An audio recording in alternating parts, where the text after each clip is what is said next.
Днес се намираме в град Панагюрище, ще ви покажа нещо много интересно. Етаж от кооперация с постройки на приземния етаж. Тук се намира автосервис, но също така може да бъде обособено и за нещо друго, което може да бъде отдавано под наем.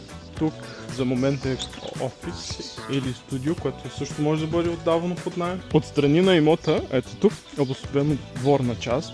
Ето виждате едно барбекю, в което може да прекарате вечерно време с приятели, а също така имате още помещения.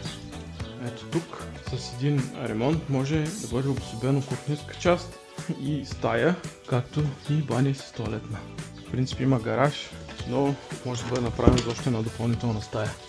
Нека сега да отидем и да ви покажа етажа от къщата. Първата идея, която може да направите с този етаж, е да го разделите на два по-малки апартамента, като в тази част имате две стаи, баня и тоалетна, и в другата част имате две стаи, баня и тоалет. Точно така може да го ползвате като един голям апартамент за едно голямо семейство. Ето тук може да видите, банята и тоалетната са ремонтирани наскоро. Кухня с трапезария, като кухнята също е ремонтирана наскоро. Това е хола, като от тук може да се избие стената и да влизате директно в кухнята, но може да го оставите и така. От пола също може да излезете на тераса с гледка и близо до планината. Тук отиваме от следващите стаи.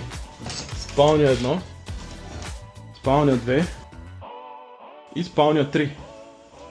Също така имате и мокро помещение с тоалетна. Това е един имот, който дава много възможности. Може да бъде приграден, помещения да се дават под наем. Доходността е много добра за района, цената е много добра на квадратен метър. Ако желаете повече информация, искате оглед, искате да коментираме неща за този имот, свържете се с нас, да дадем повече информация.